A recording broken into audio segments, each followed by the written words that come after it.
1997, the host is born out of a middle-aged couple inside the Thumb area of Michigan. This host would grow and evolve into a being known as Adam. I guess you could say that's where this tale begins. The beast and the elk, the yin and the yang of mankind itself. They get their starts with the Big Bang. Centuries upon centuries, these two powers have collided, not known as their respective aliases until more recent. It's always been good versus evil.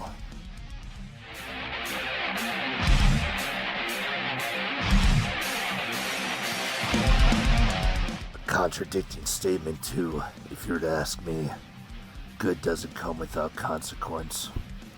When one person thinks is good, an entire nation could think is evil. That's how World War II came after all.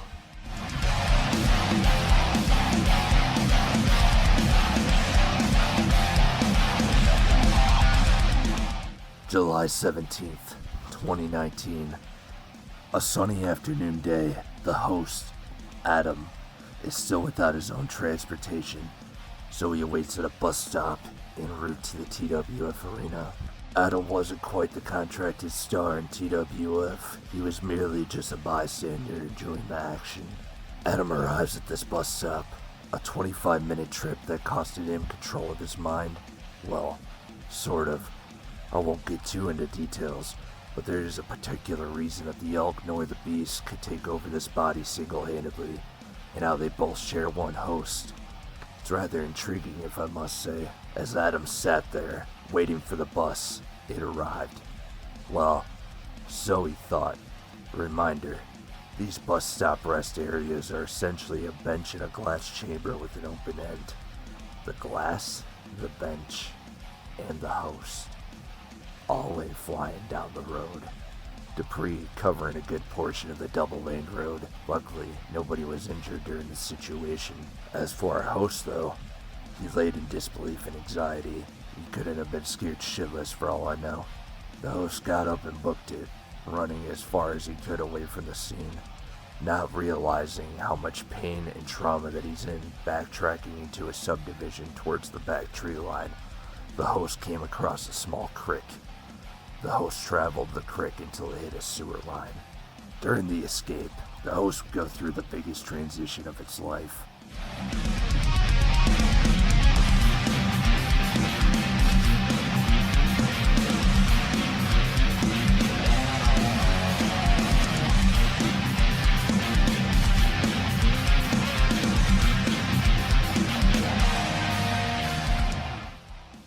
The elk speaks his first words since the transition of the host. "God damn, I would get an unathletic motherfucker." Taking the moment to rest, the elk gathers intel on his new host, sifting through the memory banks and trauma logs, recognizing the patterns of this host is known for. It took the elk several hours to conclude his calculations. After the first hour, he began en route to the classic TWF arena. What would have been a 25-minute trip to the arena with plenty of time to tailgate and enjoy the day turned into a multiple-hour walk and, well, a kidnapping turned manipulation from one of the most devastating forces a human can comprehend. 5:30 p.m. The beast has beaten the elk to the arena. The sense of illusion that was brought upon the TWF in form of a potential assault on the host was really the first of many mirages to come for the elk. Still miles away from the arena, the elk senses what has been done. Although weakened from recent events, the elk was determined to confront the beast. The host, however, was not. One blink, and the elk was transported to the arena. The environment, weather, atmosphere, and day had all changed. The elk headed to the front of the arena to meet with the TWF production team.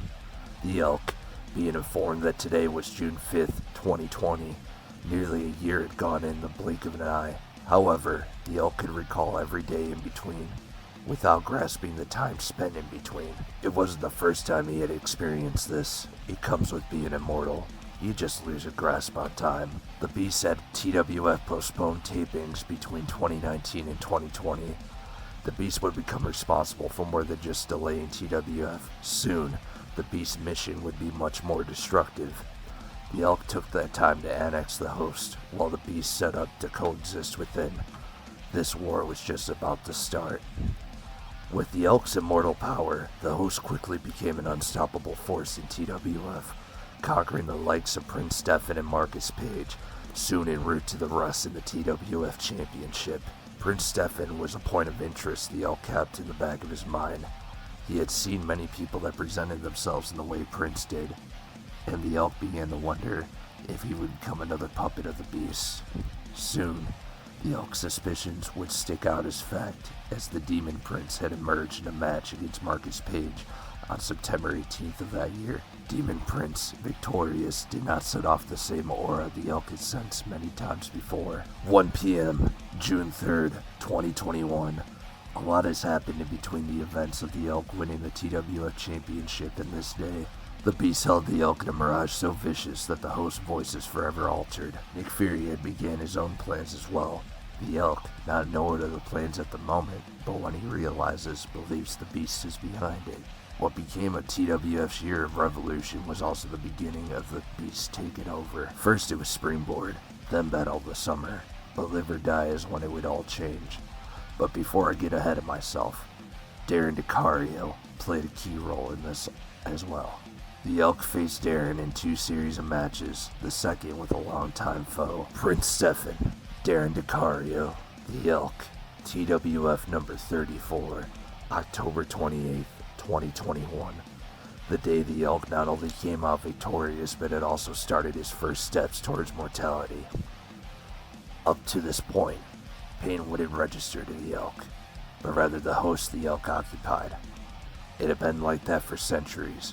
But upon facing the Beast in a mirage during the 2020 to 2021 off-season, the Beast made a catastrophic mistake. The Beast seeing the Elk in such an abnormal host, so the opportunity presented itself. Take the Elk out. Little did the Beast know that the Elk was getting to know the host all along. Like I've stated before, the Elk and the Beast are the yin-yang of good and evil. They operate in similar ways like a human would. A human is composed of a brain that sends signals to the muscles to conduct life. The Beast has always targeted the brain, as it gives him more manipulation power, but the Elk has always chose the muscles, simply because of the brute force. The Beast is soon to be the biggest clown there is. You want to know why? Did you know that the brain is also a muscle?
After the absolutely disgusting actions he did to his former best friend, CJ Brooks, El Joven Leon shed his identity, and now he's out here to explain his actions.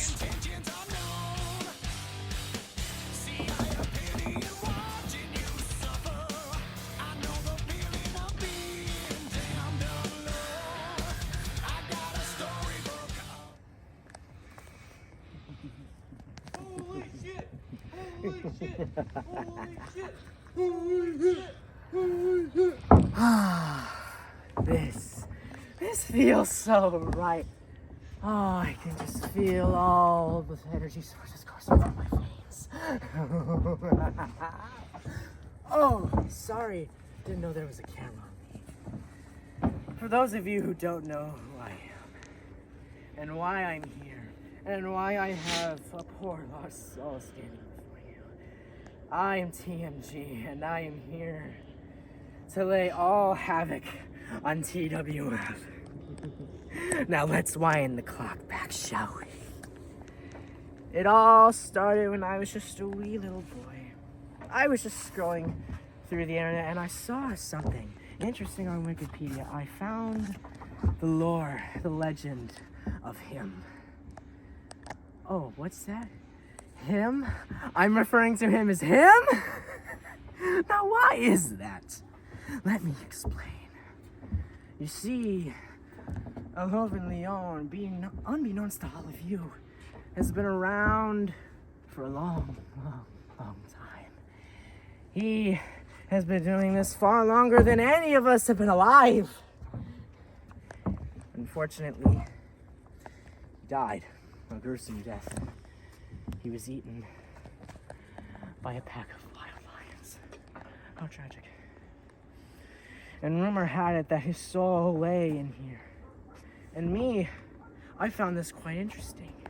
You see, me, I come from a very low-class life. I don't have a good life at home. I don't have any good relations with the public. People despise me, scorn me for just being me.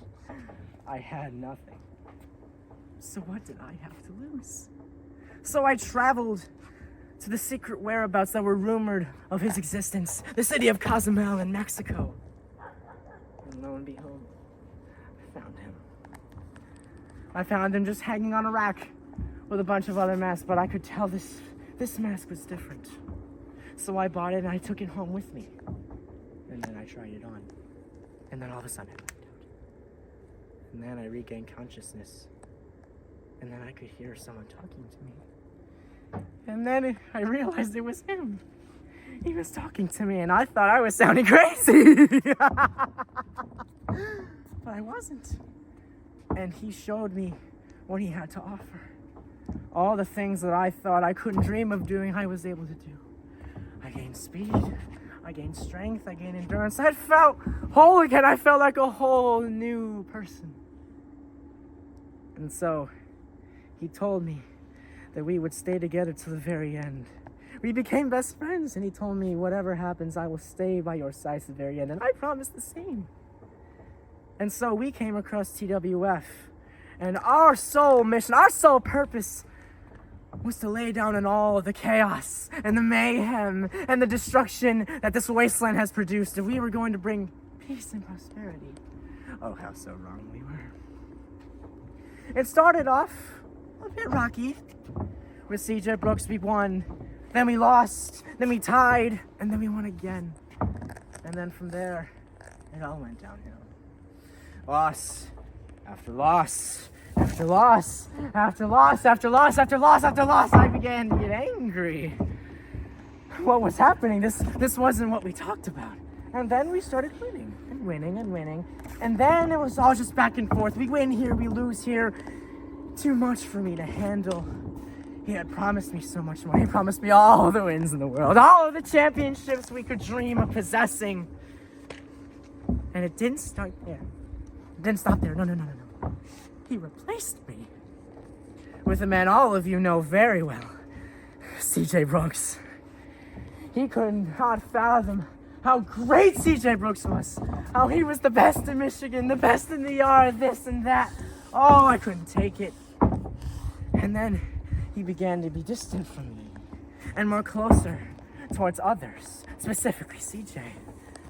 He started ignoring me. He started to get complacent. He started to take all the credit. I gave him the platform that he needed to do what he always wanted to do, and he just forgot about me. I was just a distant memory. I was just cast aside.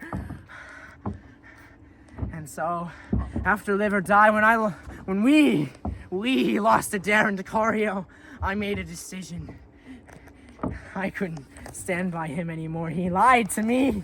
He lied to me. And so, every chance I got, I would get inside that little itty bitty head of yours. And I fucked him over and over and over and over and over again. And then Underground came.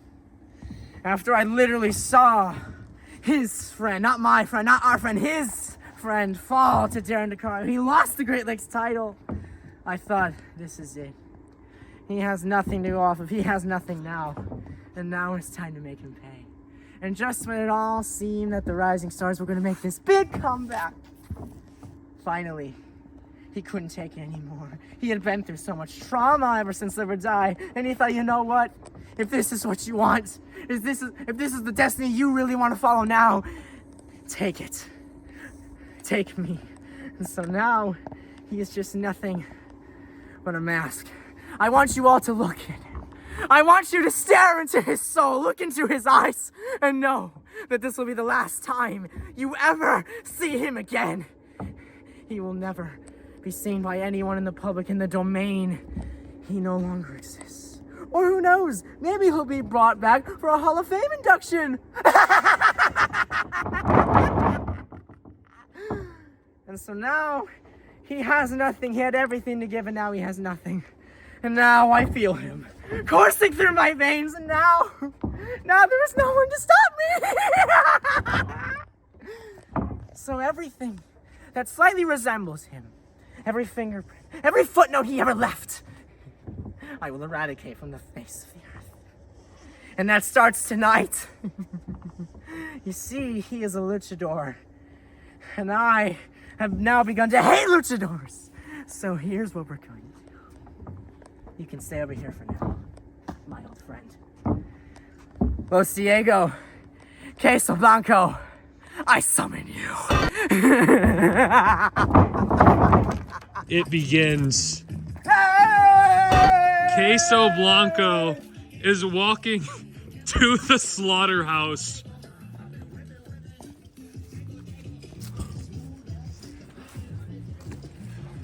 Ready for some queso action!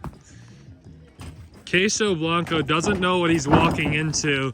TMG is absolutely unhinged. I don't think I've ever seen something quite like this man. You come out by yourself? Where's your friend? Almost the mad poet. What happened to you? You were an honorable luchador in TWF at the very first. The reason why Queso showed up in the first place is because of the man in that mask, not the man in this ring right now. I don't know who this is. We don't know. What happened? What happened is I got clarity. I got a sense of reality knocked into me that I needed so bad. He promised me the world, and he gave me nothing. And so now, all who admired him, all who adored him, must fall in my path, my symphony of destruction! This is absolutely insane. Now bring out Los Diego. Yeah, I was gonna say, I I believe he called out not one, and he's calling out the most legendary luchador in the history of backyard wrestling, and dear God, what the fuck? I don't even have words. This might be one of the most wild things I've ever seen in backyard wrestling. The mind shatter of this kid. My dad's here. I'm not a kid. I'm 44. You are not 44. I am. You can't count. I was alive before when you were a sperm cell. What? Well, I don't know what the hell that was. All I know is TMG is out here. This new man, under the moonlight, Queso and Diego are gonna try to... I don't know who this is. We had an honorable luchador, You look and like, now we have this. you look like someone from Jersey. I forgot what's his name. Well, Diego, you're technically the ref in this, so you can ring the bell whenever you want. I can't put my finger on it. What's his? He was from Jersey. His first name had an M in it. I can't remember. I doubt the last thing you want to do is call TMG Maximus Roman. Bingo! You look like Maximus Roman. comparing me to Maximus Roman? He is nothing but a scoundrel beneath my shoe. So are you, and so is he. You have the same head as him. Look at that, you have the same top. Well, Your head don't all right, if you heard that, the bell just rung. TMG taking on Los Ring the bell, Diego Diego! I dare you. and Queso. That's it, just one day. Alright, ring the bell. Ding, ding, ding. What happened? I will bring honor. I will bring the honor and the courage and the positivity from El Joven Leone will live on in the name of Queso.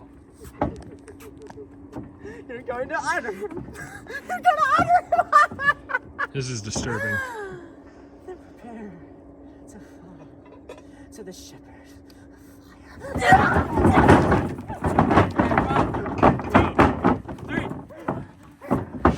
Diego counting instead of helping his partner, watching the annihilation of Queso Blanco. Diego, you have to realize this is a match. You're in it. I'm a ref. Hey, Don't think I forgot about you. I'm a ref. TMG. Oh my God. Obliterating Los Diego. Chokehold. Diego counting him getting choked out himself. And Diego doing the classic rumble spot. Oh my God, this is insane. You're watching the meltdown of a fucking maniac right now. He's taking out on these poor luchadors. Look at your kind. Oh, the tables have turned. Look at your brothers in arms. What do they have to say now, huh? Jesus. What do they have to offer anymore?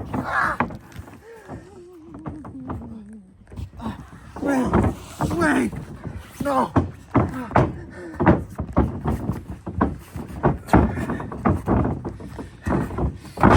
Oh my God. Inverted DDT. Jesus Christ, Queso is dead. TMG making an absolute statement out of these luchadors. Poor Diego. Poor Queso. TMG. Well, if you remember. Party time here anymore. Yeah, no more party time here. All we remember is, oh my God. His attitude was just adjusted. Double pin. Count it. 1, 2, 3. Diego counted his own pin, I guess. TMG just absolutely obliterated the referee and whatever you consider Queso. This is fucked up. I don't know what's wrong with this guy. If you remember for months here, every time TMG here be in a match out of nowhere, his head started shaking and he couldn't quite finish what was happening, but now we have the answers. Yes, we do. Oh, and this is just the start. I'm already loving the picture I have already started. I gave my everything to you. And what do? You betray me away from people like them. You betrayed us. Get out of my race. Get out. Get out. No.